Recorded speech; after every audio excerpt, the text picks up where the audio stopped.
Avec la complexité de ma réalisatrice, suivant un peu cet élément audiovisuel que nous propose la réalisation.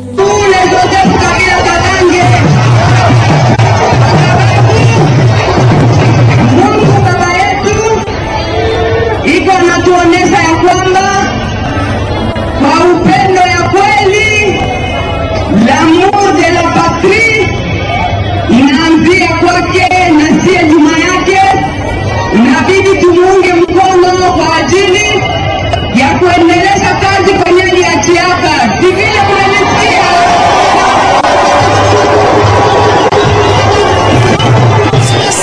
Là, c'est, je crois, c'est à Bukavu, à Goma, que Maman Marie-Olive Lembe a eu à prononcer, n'est-ce pas, ce message, disant que David, typifié par Joseph Kabila, comme dans le David du Congo. Or, lorsque nous prenons cette pensée, vous allez voir que il y a déjà eu un message dans le livre intitulé Joseph Kabila, le 4e président de la RDC, numérique ou prophétique. Vous allez voir que il faut qu'il y ait la manifestation d'un homme providentiel. Et cet homme providentiel est typifié par David. Car si vous prenez à la page 77, vous allez voir le chapitre 3 de ce livre. Il est dit ceci, dans la page 77, chapitre 3, le 4e président à l'image de David. Et le 4e président, vous allez voir, dans ce livre, il est écrit que effectivement, Kabila était le 4e président, mais il était 4e président numériquement parlant. Or, dans ce livre, il a été écrit que pour qu'il puisse incarner prophétiquement, il y avait des préalables, des conditions qu'il devrait remplir. Car, dans ce livre, on développe la prophétie de Sigmo Kimbangolo qui avait parlé sur la manifestation du 4e chef à la tête de cette nation qui sera un homme providentiel et qui est l'image de David. Voyez-vous?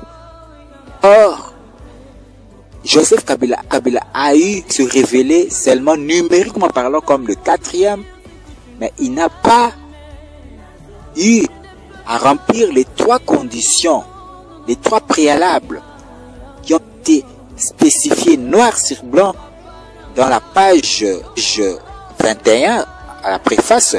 Il avait été écrit qu'il devrait remplir 3 conditions, à savoir connaître la vocation prophétique du Congo. Deuxièmement, connaître les instruments que Dieu a choisis pour accomplir cette vocation prophétique. Et troisièmement, il devrait faciliter la mise en application de cette révélation, de cette vocation dans l'ensemble du pays. Voyez-vous? Et il a eu à quitter le pouvoir, mais il n'a pas rempli 3 conditions sine qua non pour qu'il puisse incarner prophétiquement ce 4e chef à la tête. Et il est parti. Voyez-vous? Donc, il n'a pas accompli les 3 préalables. Et il a incarné seulement le 4, numériquement parlant. Cependant, notre nation, nous sommes face à un défi. Le défi des d'autre que le défi du changement de la mentalité. Or,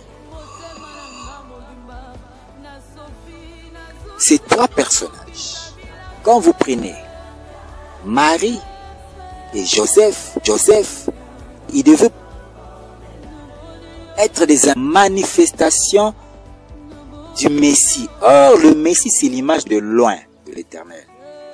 Car la fois passée, j'ai eu à vous expliquer que notre nation avait un symbole prophétique, le symbole de Joseph.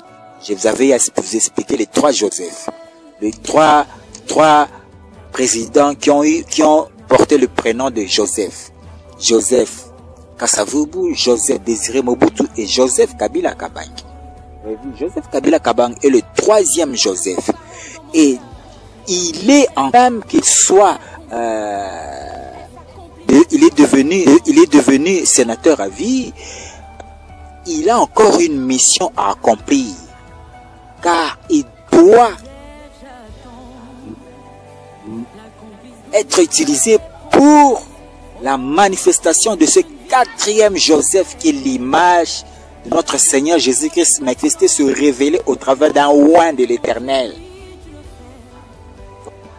Et Joseph Kabila, le troisième Joseph, a encore une mission à accomplir. Voilà pourquoi vous allez voir Mama Olive a présenté dans son speech à l'Est Joseph Kabila comme David. Voyez-vous. Or, dans ses livres, il est dit que le défi de Goliath, David devait manifester donc, bien cher internaute, et nous devons comprendre que le président actuel, je vous avais eu à vous expliquer que le président actuel, Tshisekedi Tshilombo, a une mission. Sa mission, c'est la mission de Jean-Baptiste. Dieu doit l'utiliser pour préparer le chef qui est l'image de ce oint de l'Éternel, qui doit se révéler dans notre nation. Et le président Félix a un rôle à jouer pour préparer la venue de ce oint de l'Éternel. De la même manière que Jean-Baptiste avait préparé la venue de Messie, il a présenté c'est le président actuel Félix.